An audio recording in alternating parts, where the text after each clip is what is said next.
मुफ्तखोरी से फैली महामारी है और भ्रष्ट नेताओं से त्रस्त आज जनता बेचारी है।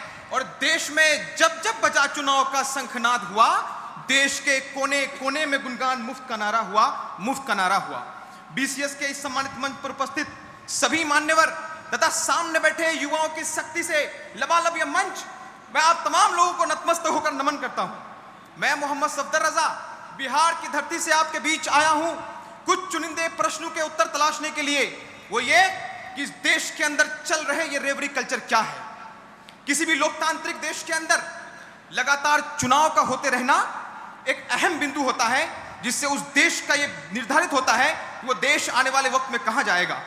लेकिन सोच कर देखिए, वो देश का चुनाव अगर फ्री के मुद्दे पर जाकर टिक जाए तो उस देश का भविष्य क्या होगा।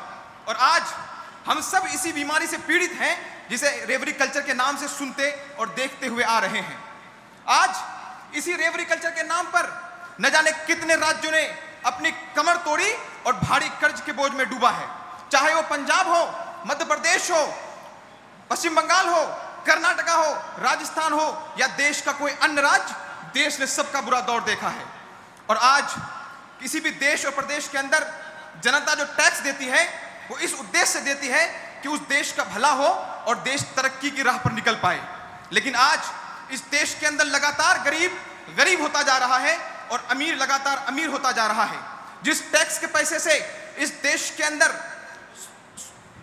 अंदर स्वास्थ्य, शिक्षा, रोजगार, पानी, बिजली, इंफ्रास्ट्रक्चर जैसे अहम मुद्दों का समाधान करना था, वहीं पर आज हर एक चुनाव से पहले नई नई योजनाएं और नई नई वादे और दावे करके सिर्फ चुनाव जीतने का काला धंधा चलाया जा रहा है। आज जो इस रेवरी कल्चर इस देश के अंदर चल रहा है, इस पर सुप्रीम कोर्ट ने भी चिंताएं व्यक्त करते हुए कहा था कि अगर इस देश के अंदर से ऐसी व्यवस्थाएं नहीं खत्म की गई तो इस देश के आने वाले लोकतांत्रिक ढांचा पर और इस देश की डेवलपमेंट पर बहुत गंभीर असर पड़ेगा। और आज बखूबी हम सब इस चीज को देख रहे हैं कि हमारा देश किस ओर निकल रहा है। मैं आपको एक बात बताना चाहता हूं कि बार बार ये सवाल उठता है कि इस देश के अंदर ऐसी रेवरी कल्चर कैसे खत्म होंगी।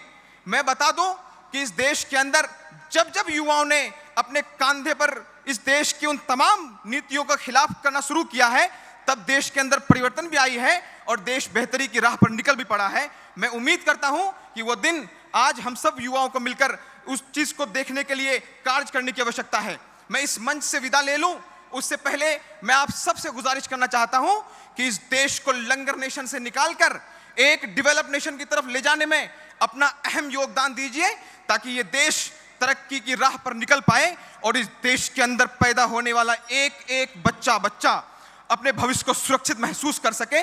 बहुत बहुत शुक्रिया। इनकलाब जिंदाबाद। जय हिंद, जय भारत, जय बिहार।